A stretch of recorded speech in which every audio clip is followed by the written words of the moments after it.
အားလုံးပဲကျွန်တော်ရဲ့နာမည်အားလေးကိုဆိုရင်ကျွန်တော်အခုမှတက်လာတဲ့ YouTube ကပေါက်ဆက်မလို့တိတ်ပေါ့ဘာမှတော့လုပ်တော့မလုပ်တော့တိတ်ပါအမှားတက်ဆုံးတရားပါသွားလို့ရှင်လဲကျွန်တော်တောင်းပါပါတယ်ကျွန်တော်ဒီဗီဒီယိုမှာပြပြမှာကျွန်တော်ရဲ့ဘဝတစ်ခုလုံး life changer ဖြစ်သွားစေတဲ့အရာအလေးချင်းကောင်းတစ်ခုပြပြပါပါအလေးချင်းကောင်းတစ်ခုကဘာလဲဆိုတော့တရားရည်ရေးခြင်းမှာဒီနေရာမှာတရားရည်ရေးရဆိုလို့အခြေအကြောင်းရေးရဒီအခြေအကြောင်းရေးဥပမာကိုကောက်မလေးအကြောင်းရေးရအဲ့လိုမျိုးလို့ကျွန်တော်ထင်ပါပါတယ်ကိုကြောင့်ကိုရေးခြင်းမှာကိုတနေ့ဘာတွေလုပ်လဲကိုတနေ့ဘာတွေလုပ်လဲဘာဘသူတွေနဲ့ဆက်ဆံလဲအဲ့လိုမျိုးဟာတွေကိုလိုက်ပေါ်ရေးရပါဒီလိုရေးရတဲ့နေရာမှာအကြောင်းရင်းရှိပါတယ်ဒီလိုမျိုးရေးမယ်ရေးတရားကျွန်တော်ဆိုရင်ဗျာတရားကြီးတစ်ခေါက်ရေးပြီးသွားပြီဆိုတော့ ကျွန်တော်ကိုပြန်မတုံးတဲ့အဲ့ကြလို့ရှိရင်ဒီငါ့ကိုတခြားလူတွေဘယ်လိုမြင်နေလဲအဲ့ဒီကောပြန်မတုံးတက်မိလားငါတခြားလူတွေဘယ်လိုမြင်နေလဲဆိုတာအစားမြင်လာမယ်အဲ့ကြလို့ရှိရင်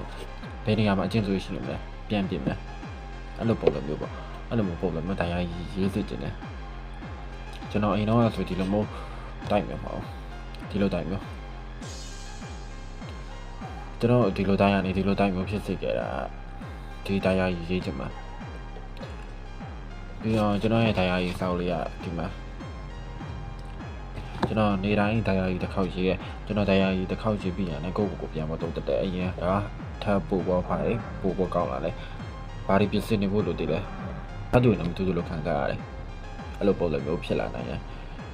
စိုးတာတော့ဒါမှလည်းဘာမှမဟုတ်ပါနဲ့မင်းပတ်ဝန်းကျင်မှာ